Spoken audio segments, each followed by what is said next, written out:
I don't think there is such a thing as a good criminal. You know, good criminals are the ones that don't get caught, isn't it? 12 years ago, this man walked free from Glasgow's most notorious gangland murder. He had taken on the city's ruling crime family and seemingly got away with it. The stage was set for one of the longest running gangland feuds in Britain. It's a story of raw revenge and hit jobs. We have spent 6 months getting close to this man to uncover the fight to rule Britain's most murderous city, where only the ruthless survive. Yes! Fuck the coppers!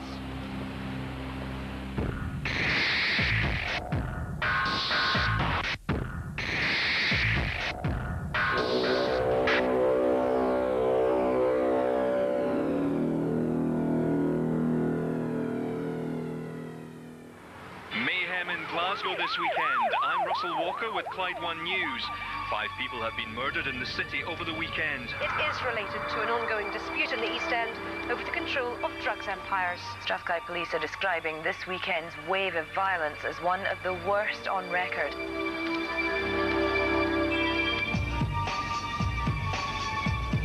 Glasgow's homicide rate is the highest in Western Europe, twice that of London and even greater than New York. It's a city plagued by long-running gangland feuds, where conspiracies run wild and memories are long.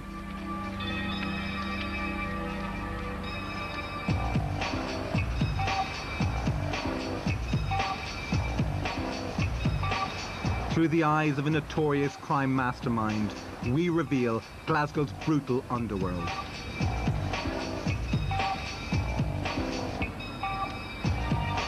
He may look like an accountant, but gangster Paul Ferris is one of the most feared men in Scotland. He has been a hitman, drug dealer and gunrunner, and has carried out shootings, stabbings, kneecappings and scalpings. People started calling you the robot because anything that I was ever asked to do, I went and done it. You're very efficient. I'd like to think it was efficient. I was being given orders as much as somebody would be given a shopping list to go and collect the shopping. You know, you treated it purely as business. So you kind of born into a kind of lifestyle where you completely disassociate emotionally from the crimes you do. Business, that's all it was. Just business? Just business. And the minute you pull the trigger, you put that knife in. Business. Business. That's all Forgot it. How do you feel about being described as a kind of efficient operator, debt collector, enforcer, efficient killer? The emotional aspect to it is to achieve the goals in which people actually ask you to sit out and do it. There's a guy who had been stabbed in relation to threats that were alleged to have been made by him, that he was out to avenge something. And did you stab him? Yeah, I did, yeah. But it turned out the information was not accurate. That's something that I reflect back on and say that he was a casualty. The occasional blunder was an occupational hazard, but it only served to enhance Ferris's reputation. His violent exploits became legendary on the streets of Glasgow's East End.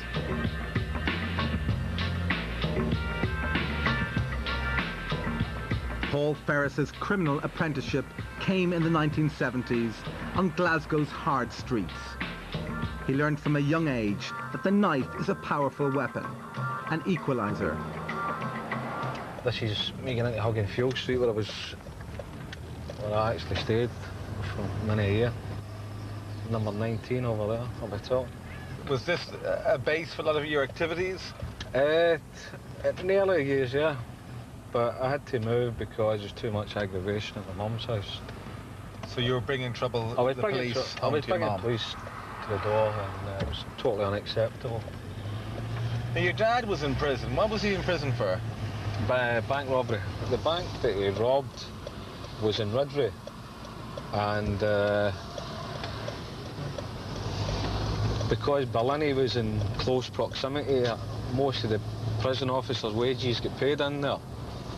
I never got paid that day because my dad nicked all the money. They thought that was quite funny. You know, any time I went in as a juvenile and my name get called out in reception, it was, "Is that Willie's boy?" And then you'd get the older screws coming in and going, I remember your fucking dad, he stole our wages. I had a lot of happy times there, growing up, until the bullying aspect started. Just changed my whole life completely. Made me into somebody who was very vengeful, always remembered bad things that happened to me. Paul was systematically bullied at school. He waited until he was 17 and then unleashed his bloody revenge on one of his tormentors. Got him in a headlock and took a knife across his forehead and scalped him. And so all his skin from his forehead peeled off? Yeah. What, it must have been a horrific sight. Did it bother you? It never bothered me. It bothered his mother because he went screaming up to the house and she held him out the window until the ambulance arrived to stop the blood from going all over the house. Obviously an impact on his mother. What impact does that have on you? None. It's self-satisfaction. Ferris's reputation for cruelty without remorse brought him to the attention of the East End Godfather, Arthur Thompson, who took him under his wing. Yeah, that's the Thompson, the household there. First and last houses. The best advice my dad ever gave me was never to get involved with Thompson. I knew better, or I thought I did. It turns out my dad was right, the rest of the family was right, and I was wrong. John. How you doing, Ray? How you doing? Pleased to meet you. Pleased to meet you. Yeah. Paul Ferris quickly impressed the Godfather. He became Thompson's most feared debt collector and enforcer. His exploits earned him the nicknames the Wee Man, Lucky, and the Robot. This is the kind of final one that I did, sort of. Excellent. Well, it's probably one of very few that I would identify as Arthur Thompson, Senior, who in real terms was the last Godfather. Yeah. Everybody's always got a nickname. The Last Godfather, Jimmy the Hammer, you know, and the Penguin, the Licensee. One of the most derogatory ones I've ever heard of was Brian the Tosser Meekin. You know, basically saying he's a wanker. I'd probably be called a wanker myself, but never in that context. A reporter had described me in court as a weasel-faced crook with a cunning beyond his years. You know, so... That's what I was trying to portray in this. I think it's important that if we're going to create a kind of rogues gallery, and I should be included in the rogues gallery. When Glasgow's Godfather died in 1993, Paul Ferris was seen as the natural heir to the crime empire. But one man stood in his way. Tam, the licensee McGraw. Reg Mackay has been reporting on Glasgow's gangsters for over 10 years. This is Thomas McGraw, known as a licensee, in a rare public outing. He's attending the funeral of one of his hitmen who'd been knifed to death in his own patch the year before. He's called a licensee because he remarkably escapes conviction, investigation, prosecution for a wide range of offences, has done for well over 20 years. It's part of the trade-off. That's why he's called a licensee, licensed to commit crime. The underworld believes that in return for informing on fellow criminals, the police have afforded McGraw a degree of immunity. An official inquiry in 1996 cleared Strathclyde Police of these charges, but the rumours persist. Despite being a major figure linked to organised crime, McGraw has not had a significant conviction in over 20 years. This is a rare sighting of McGraw in 1988, when he was cleared of running an international drug smuggling ring. That same year, Paul Ferris was sentenced to 10 years for gun running. With Ferris behind bars, it's alleged that McGraw took control of Glasgow's multi-million-pound drugs empire. He has every right to be afraid about being taken out. He probably has more enemies in Glasgow than anybody else. Ferris and McGraw have a history.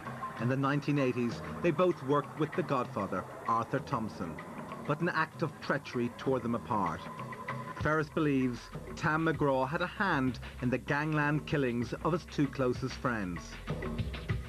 The licence coverage that McGraw's got himself, it can all extend to not going to prison. doesn't extend it not going to hospital.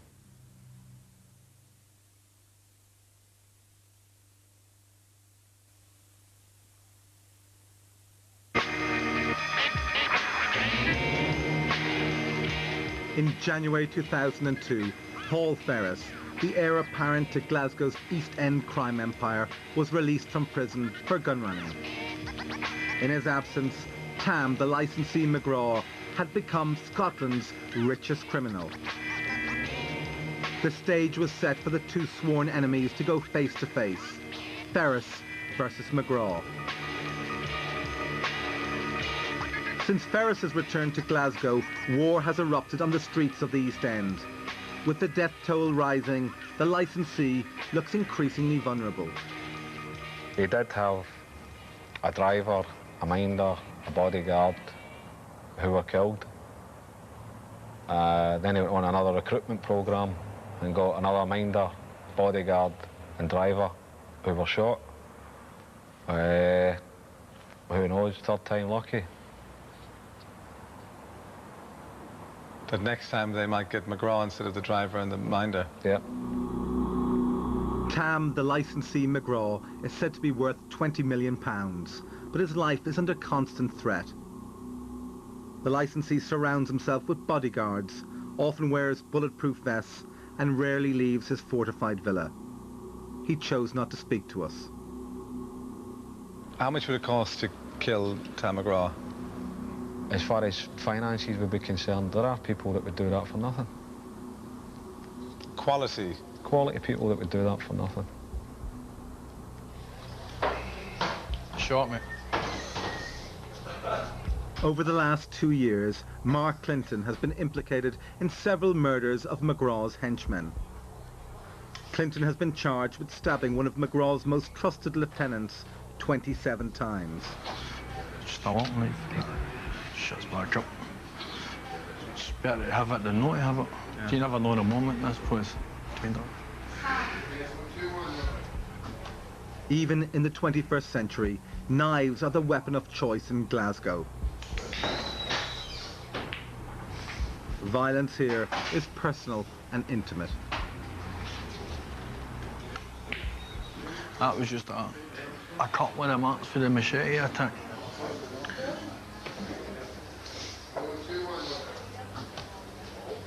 So how many of those wounds did you have? 15 or something like that. 15? Just slash marks there. What did you say to them when they were slashing you? You said... Just tell them better make sure I've not got a pulse left when they leave me.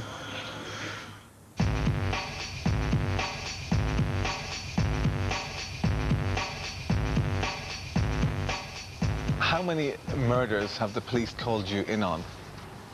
4, maybe 5, the past 2 years. What's it like to stab a man?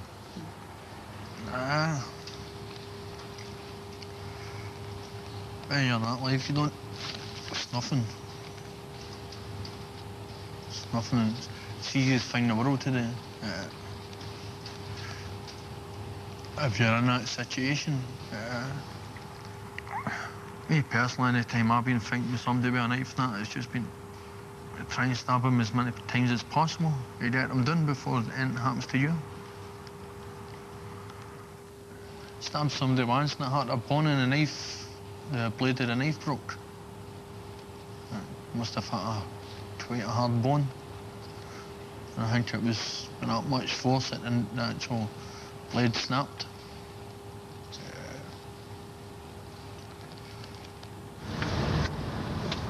On the 24th of September 2002, the first of McGraw's henchmen was fatally stabbed. Sheelan Bar. Gordon Ross, one of the McGraw's henchmen as well. He was stabbed to death and lay there bleeding. An hour and a half later, he was found by a passing police car lying on the pavement just outside the bar, stabbed to death several times. People were shocked when Gordon Ross was killed here in East End, middle of his own territory. To be taken out in this way, right here in one of his locals, yeah, I think the licensee would have been very, very worried at that point and wondered what the hell was going to happen next. This is Billy McPhee. Billy McPhee was an other henchman, hitman for McGraw. a close associate of Gordon Ross. The two of them carried out many, many jobs together. How many murders would this man be responsible for? He's never been convicted of murder, but to my information, he's seen off at least 6 people, usually with a knife. Some months earlier, McPhee had been shot in the face once, and this was his first time out from that injury. Serious injury to his jaw. He felt quite vulnerable, I So an guess. attempt had already been made at his life. Yeah, you know, if the gun had been of a higher caliber, he'd have been dead. He'd been told at that funeral that he was next. And when you see McPhee, I mean, it's a picture of a dead man walking. Billy the Iceman McPhee had a reputation as a brutal hitman and major drug dealer. In 1998, McGraw and McPhee both walked free from court where they faced drugs charges. He was believed to be one of the licensee's most trusted associates. This is where Billy McPhee met his end. Shortly after the funeral of Gordon Ross, they decided to take in a Rangers game and a rugby match. He survived the Rangers match. He didn't survive the rugby match, unfortunately.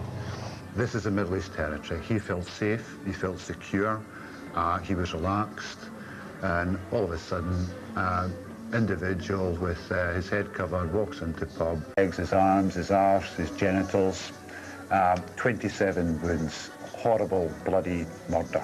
McPhee, said to have been a close associate of crime boss Tam the licensee McGraw, was rushed to hospital but died shortly after. It's related to an ongoing dispute in the East End over the control of drugs empires. The knifeman made no attempt to hide his face. He was wearing a grey hooded top and jeans. So far, no arrests have been made, but detectives say that justice will be done. In the middle of a packed family pub, diners witnessed a savage and personal attack on McPhee. He was stabbed in the eyes and the throat. Getting justice was always going to be a difficult task. Although the pub was full, few witnesses came forward. The CCTV was said to be broken, and sources have told us that blood and hair, other people's DNA, was scattered across the scene by the killer to put the police off the scent. Since you've come out in 2002, some of McGraw's henchmen have been killed. Yeah. Are you responsible? No. Do you know who is? Probably, yeah. Are you going to tell me? No. The frenzied attack on McPhee seemed to fit the style of one man, and within weeks, Mark Clinton, already implicated in other attacks on the licensee's gang, was charged with murder. I think the reason I was put in was because they narrowed it down to so many people that would brazenly walk into a pub and follow a full gang of so-called enemies and take the main man out in front of his pals. So they've done that. Well, there's only maybe 2 or 3 people in a full city that they've done that. They've maybe went through and they've done that right. One of them's in prison. One of them was here. Where was he? So it's got to have been him. Because the other 2 are accounted for. He's no. And we know that that's his style. He'll not go into a pub with a big army. He'll just walk in his cell, do what he's got to do and walk out. Clinton, by his own admission, has a short fuse. Stabbed a guy 5 times and slashed another one for being to get my father. But I've had a lot right on it.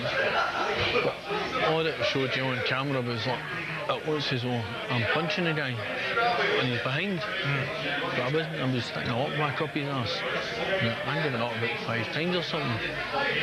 But the blood was about that one. And it went right into the horn 5 times. And when I got back up and his palm was done, I just like kind of drew my horn across his stomach and it's just opened wide open.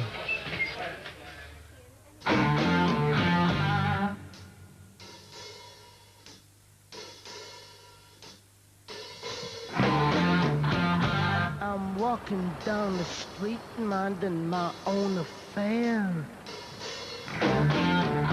Mark Clinton's trial started a year after McPhee's death.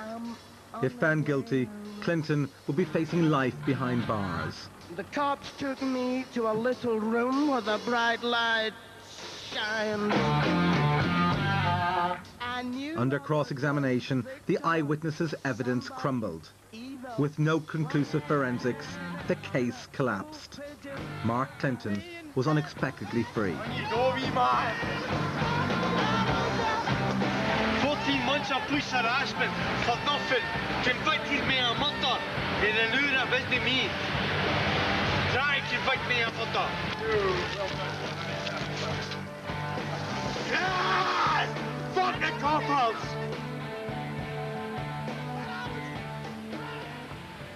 I'm very relieved. I've had 14 months of a nightmare hanging over my head. And I've had 3 attempts on my own life where I was given bail. Through, but the police would have been as well painting a target on my back and my forehead and just saying, on you go, kill him. But I'm a very relieved man that justice has been seen to done today, and I've been acquitted for murdering William McPhee. When that murder trial collapsed, the police made no announcement. Strathclyde police often make no announcement. And the message they send is, we had the right man, we just couldn't get a conviction. It's impossible to prove, but Mark Clinton claims that Tam, the licensee McGraw, approached him outside the High Court and made him an unbelievable offer. I was told that if I set Paul Ferris up to be murdered, that person would make sure that I walked for Boy McPhee's murder. And who told you that? Mr. McGraw. They said if I didn't set Mr. Ferris up, there would be witnesses coming in that hadn't came forward already. And that they know it was definitely me that done it. What was your reaction? And I phoned a taxi and got in a taxi and I phoned Paul Ferris and told him. It was alleged to have been put to him that he can get, McGraw can get Mark Clinton an out if he's prepared to set me up. Comes as no surprise. It's not the first time I've heard that, it certainly won't be the last either. Who else was with McGraw that day? A fella, Craig Devlin and Joker McCartney, and the next day the two of them were shot in the Royal Oak. Craig Devlin and fella McCartney. Detectives are waiting to question 2 men gunned down in broad daylight outside a Glasgow bar. 41-year-old John McCartney is critically hurt, and Craig Devlin, who's 31, is in a serious condition in hospital. It's understood businessman Tam, the licensee McGraw, rushed the pair to hospital in his car following the shooting in Nitshill Road. This was a typical gangland Glasgow hit. Busy pub Thursday afternoon, full of, normal people having a quiet drink. Door swings open, nobody pays any attention. It's February, it's cold. Guy's got a hood up. He looks round the room, sees his targets, straight up to them. He knows they're wearing bulletproof vests. That means they're protected from there. Shoots them low, shoots them the genitals, shoots them the thighs, shoots them several times. Standard Glasgow issue is what they call the Glasgow send-off. Even if you've killed somebody, it's quite common here to shoot them once up the arse. It's an insult as well as a very lethal shot. And typical Glasgow, the pub was packed, but guess what? No witnesses. Nobody was here. Miraculously, they survived. But just days after the shootings, the pub, a well-known underworld headquarters, was burnt down. The elusive Tam, the licensee McGraw, had had a narrow escape.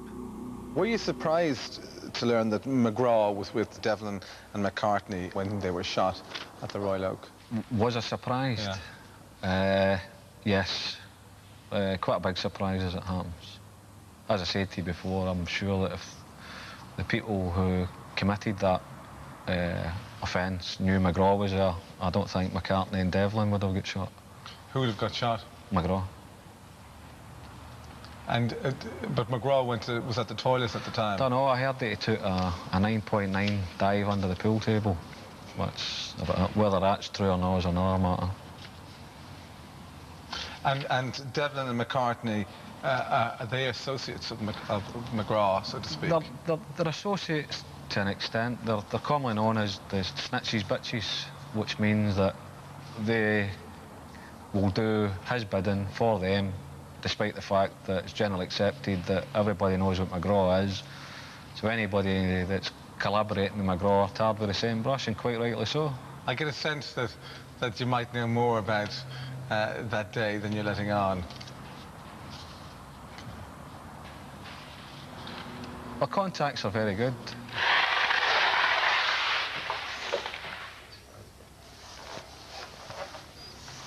I think I would like the public to perceive me as some gangland villain that's got money or that, but if I'm on a gangland villain that's got money, I fucking wouldn't be sitting trying to paint my own house and straighten the wallpaper.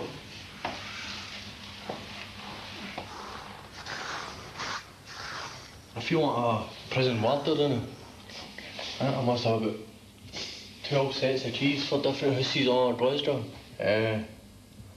I've made it a point that I don't stay in the same house 2 nights in a row. I'll not go and meet anybody. A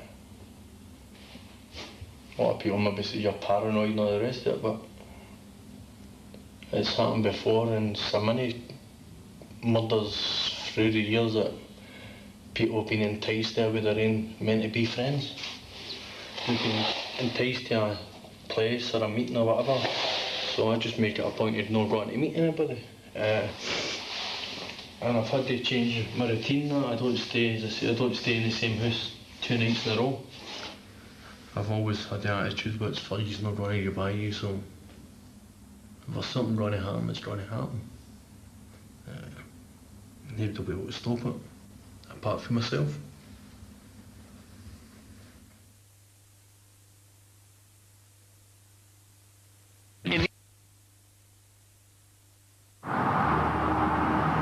By the mid-80s, Paul Ferris had become one of the most feared hitmen in Scotland. He was working for Glasgow's ruling crime boss. Arthur Thompson and his son had grown rich on the heroin trade. I travelled on this road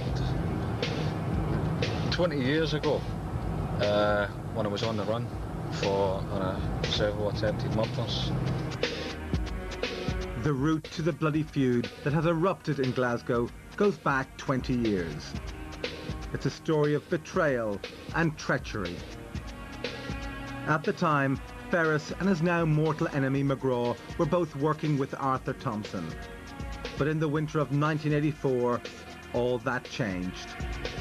Ferris's work as a brutal enforcer for the Godfather was bringing the unwelcome attention of the police.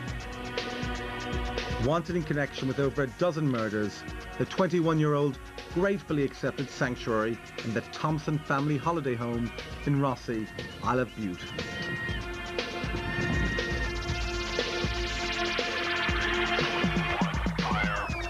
That evening, as Ferris and his heavily pregnant wife settled in, police helicopters were flying up the Clyde towards them. Ferris believes that Arthur Thompson's son, Fatboy, had set him up.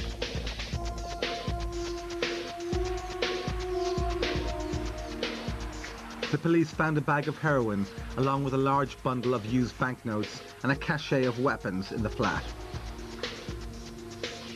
Do you think a member of the Thompson family shopped you? Without a doubt. And I genuinely think it was Arthur Jr.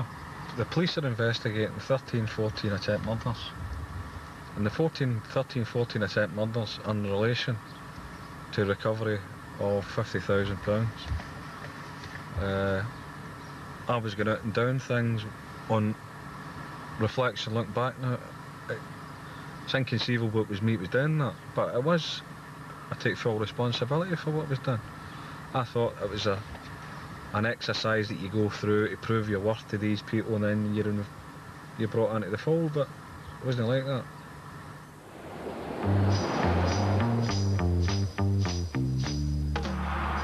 Ferris never worked for the Thompsons again. 5 years later, an attempt was made on the Godfather's life. He told the police that Paul Ferris had repeatedly tried to run him over. Looking back on the track for a little greenback. Got the fine, just the kind A year later, Arthur Fatboy Thompson, the Godfather's son, out on weekend release from prison, was at the gang's headquarters, the Proven Mill Inn, brandishing a hit list. Arthur Thompson Jr. Was near enough finished his sentence. His then wife picked him up, and instead of going back to the house, which you would probably miss sexual relationships with your wife, he decided that he was heading into the city centre to buy a shoulder holster and powder, gunpowder, to make up a whole series of bullets. I believe that he bought that and then was in the Proven Mill Inn bragging about this list. It was like a hear ye declaration on this is his hit list. I was fourth in the list. There was about 12, I don't know. He's obviously playing up to the gangster chronicles. How soon after his declaration of the hit list, which you were on, did he get killed? What, 4 hours? 4 hours. Yeah. The first bullet caught Fatboy on the cheek. The second smashed into his ribs, puncturing a lung. The third pierced his anus. It was the ultimate insult to the Godfather. Ferris was charged with the attempted murder of Thompson Sr. and the murder of his son, Fatboy.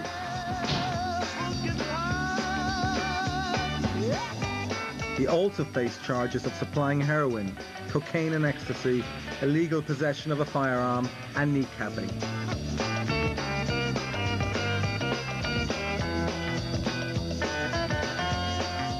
Thompson Sr. sought to avenge his son's death.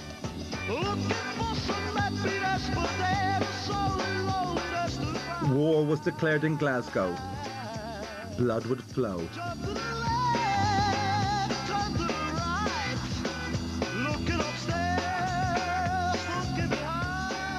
Retribution was duly delivered on the day of Fatboy's funeral.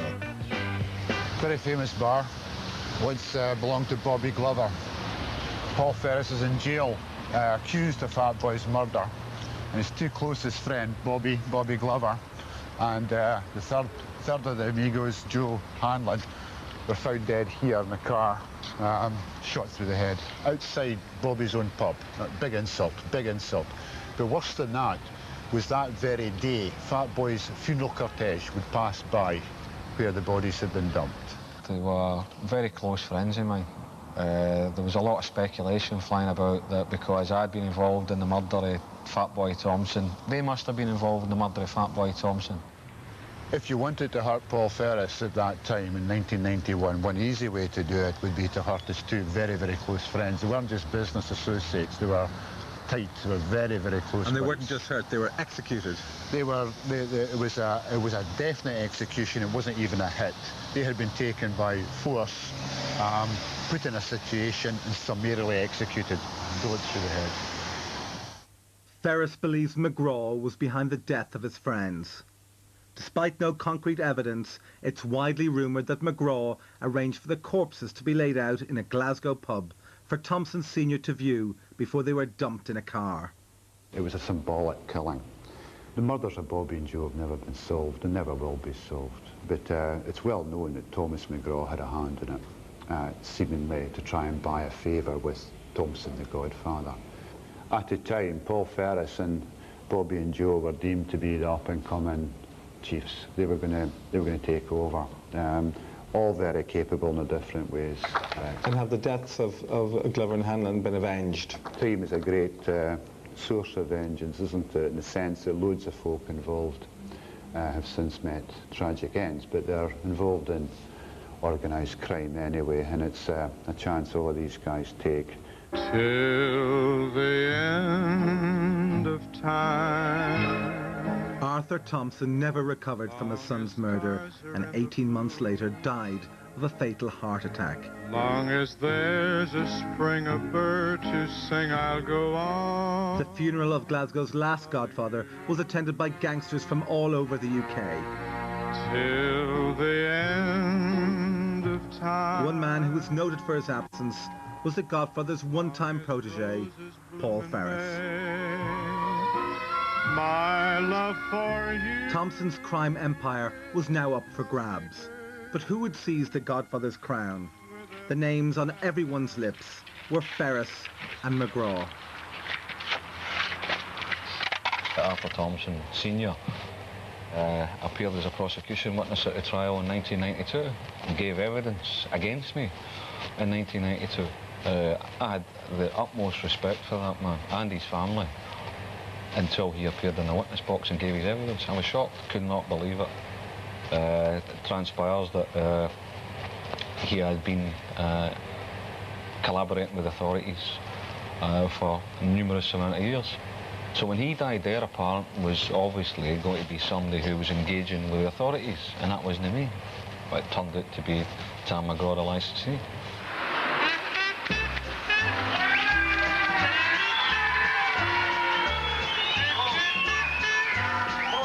Cleared of the murder of the Godfather's son, Ferris would become a legend in the underworld.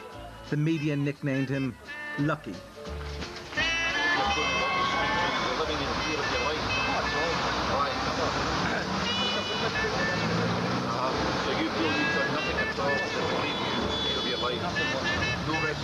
From anyone else at this stage.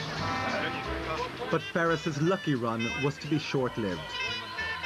Just 5 years later, he was back behind bars, this time for gun running. Oh, the shark has pretty teeth. With Ferris brooding in prison, McGraw was now free to pick up the remnants of the Thompson crime empire. But when Ferris was released in January 2002, the underworld braced itself. You're a man who's always regarded as saying you never forget, and that eventually vengeance will be yours. Have you put vengeance and revenge behind, or is that, are you still waiting for your biding your time with various people? I would like to think that I have put it behind me, but it's like one of these situations. If you come across somebody that you've not seen for quite a while, and there's issues still to be addressed, this is where the grey area comes into it. Have you got enough self-control to leave it at that, or are you actively going to do something about it? Now, there's a difference between sitting and plotting and planning to wreak revenge on that. I've got no time for sitting, plotting and planning. The only plotting and planning I'm doing is constructive. When the shark bites with his teeth dear, scarlet billows. Since Paul Ferris is released from prison, 5 of McGraw's henchmen have been the target of gangland hits. Most of the crimes remain unsolved. There's not a trace of red. Ferris himself is not immune to threats.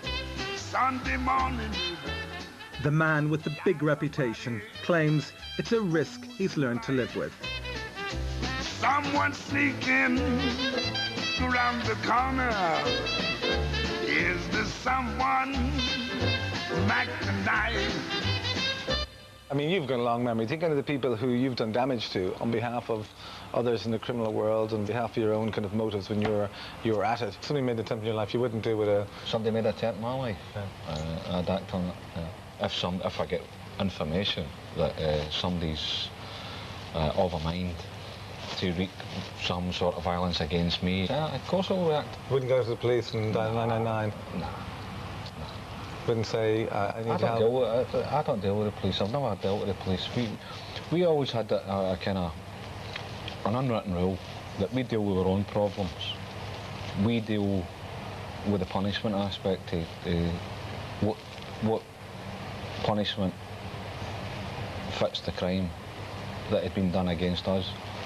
And if somebody's silly enough to make an attempt, or in worst cases, somebody actually been given some money to go and commit an offence against me, I've had a variety of different people coming back and saying, we've just took 20 grand off of X, Mr. X. To take you out? Yeah. How much would they say? How much would you like? I fucking laugh. It was funny. It was funny, but the fact that they came back and told me in the first place was crucial enough, because they knew if I found out that this plot existed, then I would act on it.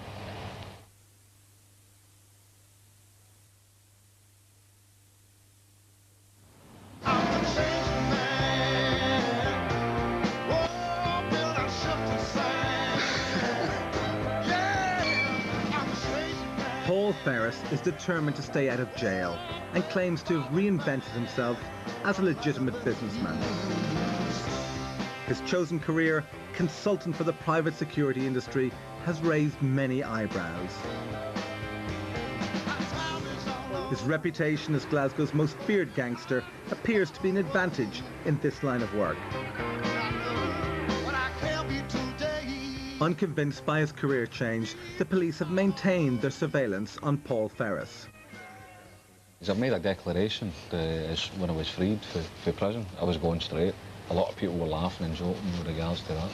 And have you gone straight, black and white straight, or have you gone straight grey? I don't think anybody can ever actually turn around and say they can go absolutely straight, because I've still got friends that are criminals, you know, and people who are absolutely straight don't ever have these sort of associates in mind. I would never give up that friendship.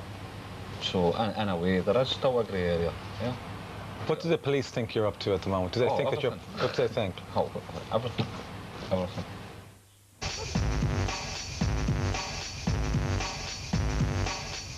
Suspicion also surrounds Paul Ferris's associate, Mark Clinton.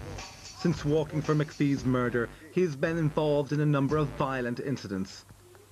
And now the police want to talk to him, this time about drugs.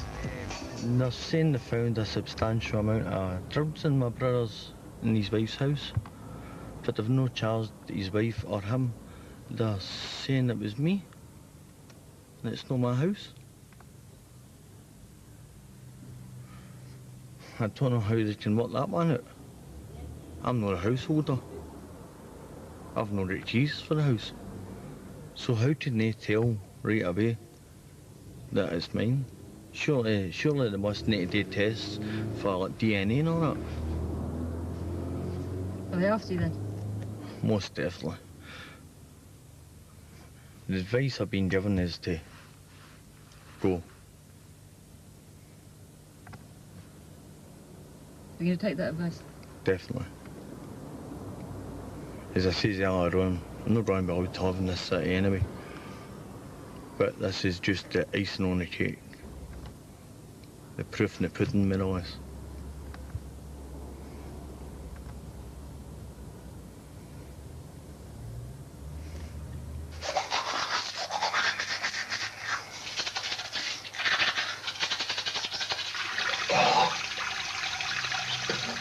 Let them carry on regardless. Despite mounting pressure from the police and the underworld, Mark Clinton couldn't resist a farewell drink in town.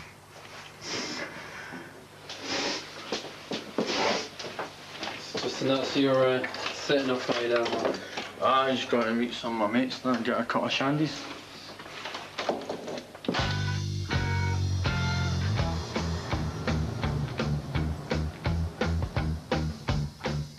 Across the state, the bandits fly, victims scream, gangsters die, and sirens.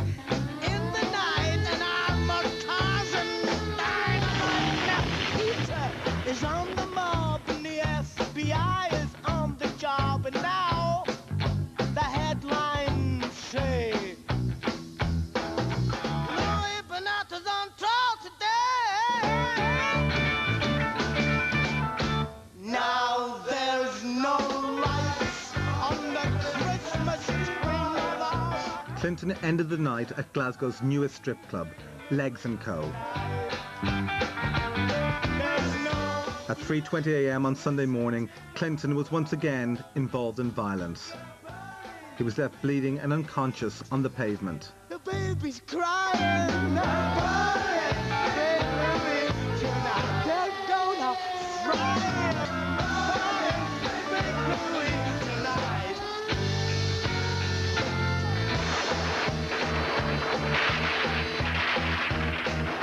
Clinton was rushed to casualty in an ambulance. His brother feared the worst.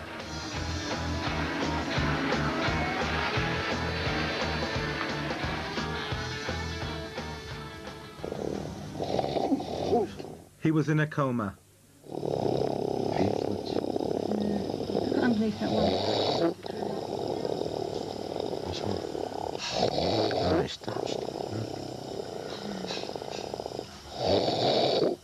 Is the situation getting worse, or are there going to be more deaths? I think, to be honest and fair on it, I don't know.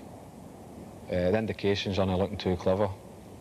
There are still probably a few old scores to get settled, and then those old scores, if they do get settled, there'll be other ones to settle. So it's a never-ending loop. Oh, Father, oh, Father.